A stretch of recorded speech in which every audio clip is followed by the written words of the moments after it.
जब आपने पहली वीडियो देखी थी तब आप पाइथन के बारे में कुछ नहीं जानते थे, लेकिन आज आप बिगिनर नहीं, कोडर हो। आज हम अपना पहला कंप्लीट प्रोजेक्ट बनाएंगे, एक स्मार्ट कैलकुलेटर। और इस प्रोजेक्ट के बाद आपको समझ आ जाएगा कि प्रोग्रामिंग सिर्फ थ्योरी नहीं बल्कि रियल एप्लीकेशंस बनाना है। बढ़ते हैं हमारे प्रैक्टिकल की तरफ।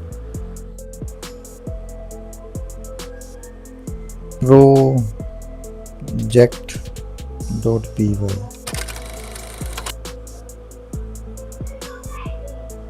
ठीक है। 1.add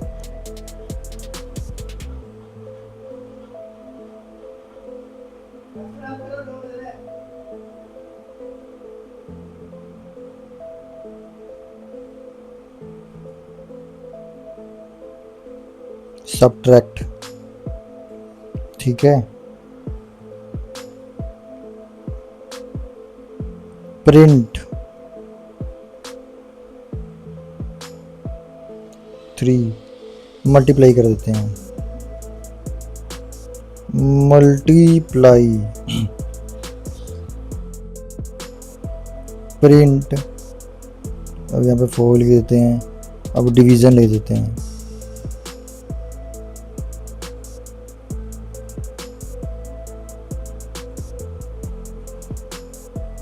नियर डिवाइड लिखते हैं, ठीक है। तो अब हमने एक समझाते चलता हूँ। देखिए, पहले हम यूज़र को ऑप्शंस दिखा रहे हैं। ये कैलकुलेटर का मेन्यू है। पता होना चाहिए कि कौन सा नंबर किस ऑपरेशन के लिए है, ठीक है। पहले नंबर पे हमें ऐड है, दूसरे पे सब्ट्रैक्ट है, तीसरे पे मल्टीप्लाई है और चौथे पर डिवाइड है, ठीक है। यूज़र के पास चॉइस आ गई। अब यूज़र से चॉइस लेना है, ठीक है। तो अभी हम चॉइस, आपको पता होगा, याद करिए कि चॉइस लेने के लिए क्या करना पड़ता है। इनपुट फंक्शन का यूज़ करेंगे ना हम, और ये इंटीजर वैल्यू लेनी है। तो यहाँ पर हमें यूज़र को लिखते हैं चूज़ ऑप्शन, ठीक है। तो यूज़र ऑप्शन सिलेक्ट करेगा, कॉलन लगा देते हैं ताकि थोड़ा सा रिजल्ट दिखने में अच्छा हो, ठीक है। तो ये मैंने यूज़र से क्या किया, इनपुट फंक्शन यूज़र से डेटा लेता है, ठीक है, जैसे कि आपको पता ही है। अगर यूज़र 1 लिखेगा तो एडिशन होगा, अगर 2 लिखेगा तो सब्ट्रैक्शन होगा, 3 लिखेगा तो मल्टीप्लिकेशन होगा, 4 लिखेगा तो डिवीज़न। अब हमें क्या करना है, हमें यहाँ पर num1, पहले आप देख लो फिर समझाता हूँ। 1 इंट, अब यहाँ पर मुझे इंट ले लिया, यानी कि इंटीजर। इनपुट भी लूँगा,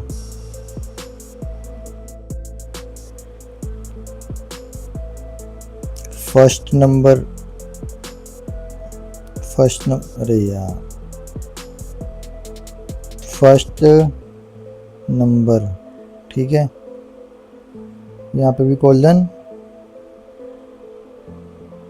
ये क्योर्स, ठीक है, क्योंकि 2 ब्रैकेट ली थी तो दोनों ही बंद करनी है। num2 इंट, यहाँ भी क्योंकि मुझे 2 नंबर करवाने हैं तो ये इसलिए 2 ले रहा हूँ, ठीक है। तो यहाँ पर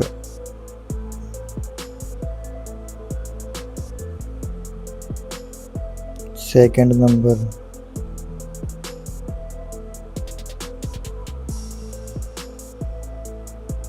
ठीक है। अब कैलकुलेटर को नंबर भी चाहिए, ठीक है। पहले नंबर यूज़र एंटर करेगा, दूसरा नंबर भी यूज़र एंटर करेगा। इनपुट नॉर्मली टेक्स्ट देता है, ठीक है, इसलिए हम इंटीजर का यूज़ कर रहे हैं ताकि टेक्स्ट नंबर में कन्वर्ट हो जाए, ठीक है। क्योंकि देखो, इनपुट तो सिर्फ क्या ले सकता है, स्ट्रिंग। तो बट हमें क्या करना है कि इंटीजर लेना है, तो इंटीजर के लिए मुझे इंट फंक्शन लेना पड़ा, ठीक है। तो अब हमारा स्टेप 4, अब हमारा स्टेप 4 क्या है, देखिए, डिसीजन मेकिंग। If choice,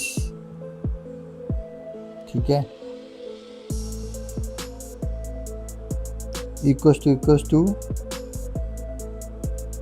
1। ठीक है, ये स्टेप आप याद रखना, भूल मत जाना। प्रिंट, इसके अंदर इंडेंटेशन का ध्यान रखना है।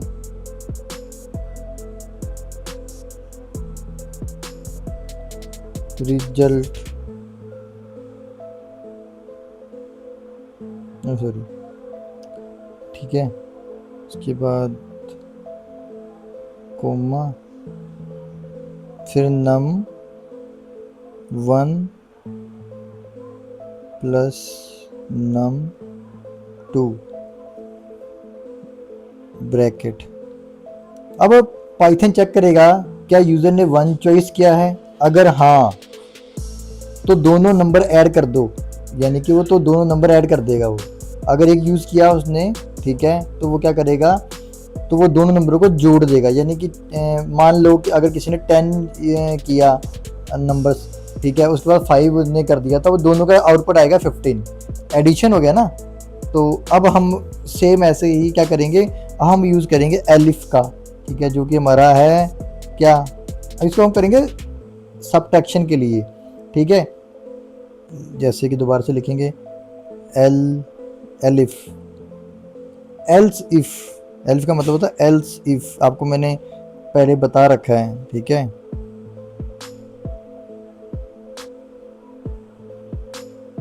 टू कोलन, ठीक है जी। यहाँ पे भी प्रिंट लिखेंगे, रिजल्ट, ठीक है, कोमा। अब वो आपको पता ही है, मेरे को समझाने की जरूरत नहीं है। अब क्या होगा, यहाँ पे माइनस होगा, ओके। हम दोनों नंबरों का अब क्या कर रहे हैं, सब्ट्रैक्ट कर रहे हैं।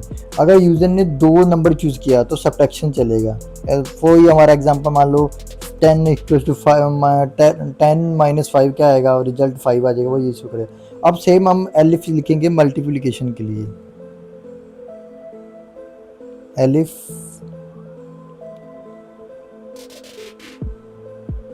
चॉइस,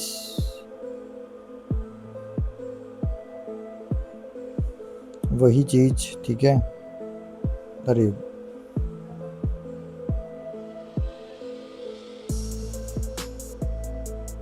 ठीक है जी, अब तो आपको सबको चल गया होगा पता, ठीक है। सेम रिजल्ट कोमा,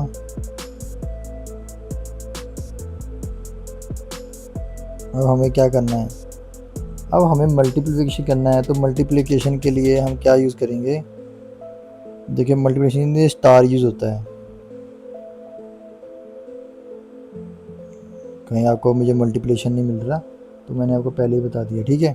अगर यूज़र 3 सेलेक्ट करता है तो मल्टीप्लिकेशन हो जाएगा, यानी 10 इक्वल्स टू 10 मल्टीप्लाई 5, यानी कितना आ जाएगा 50 रिजल्ट आ जाएगा ना। तो यार अब आप देखना है सारा कुछ आप बनाना सीख जाओगे। सेम ऐसे ही elif choice equals to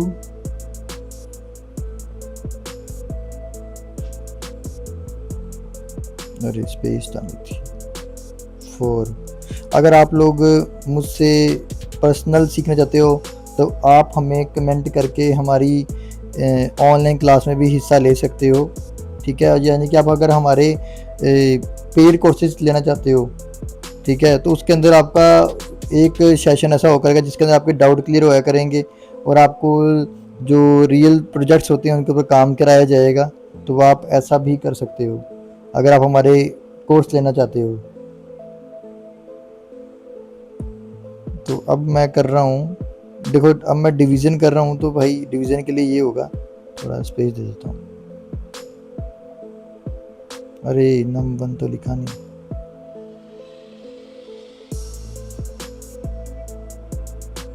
num2, ठीक है। अब देखो सेम वैसे ही अगर यूज़र 4 सेलेक्ट करता है तो वो डिवीज़न कर देगा। तो जैसे डिवीज़न करेगा तो 2 क्या आ जाएगा, अगर 5 का डिवीज़न होता है 10 से, तो वो क्या करेगा, 2 दे देगा ना, 5 2 द 10, तो वही चीज़ है। अब मान के चलते हैं कि अगर यूज़र को इनमें से कोई भी ऑप्शन सेलेक्ट नहीं करता तो क्या आना चाहिए, आप लोग कमेंट में जरूर बताना अगर यहाँ तक देखा है तो इसको हम करेंगे एल्स में डालेंगे इसको,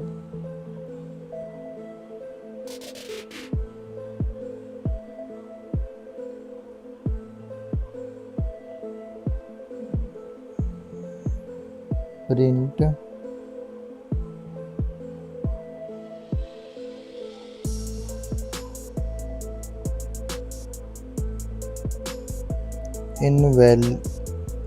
इनवैलिड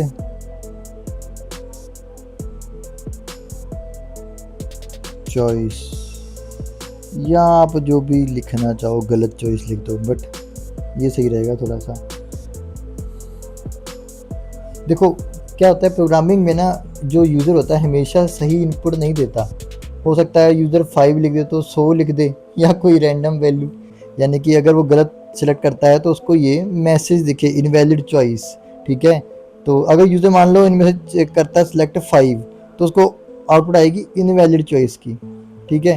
तो अब हम क्या करेंगे, अब हम भाई ये इसकी आउटपुट देखेंगे। अब एक काम करो, आप वीडियो को पॉज करो, ठीक है, और क्या करो, उसके अंदर 2 नए फीचर ऐड करो। एक तो स्क्वायर का, ठीक है, स्क्वायर का आपको ऐड करना है, ठीक है उसके अंदर। और दूसरा आपने करना है मॉड्यूलस यानी कि जिसमें रिमाइंडर बचता है, ठीक है, तो वो आप करके देखो, ठीक है। और देखो आज से पहले आप पाइथन को देखते थे, आज आप पाइथन लिख सकते हो। अब आपने क्या क्या सीखा इस कोर्स के अंदर, variables, data types, input output, operators, if else, loops, function, file handling, error handling, project handling, ठीक है। याद रखो कोडर वो नहीं जो सब कुछ याद रखे, ठीक है, कोडर वो है जो प्रॉब्लम देखकर सॉल्यूशन बना देता है, ठीक है। और आज आपने पहला सॉल्यूशन बना दिया, कॉन्ग्रेचुलेशंस, ठीक है, welcome to the world of coding.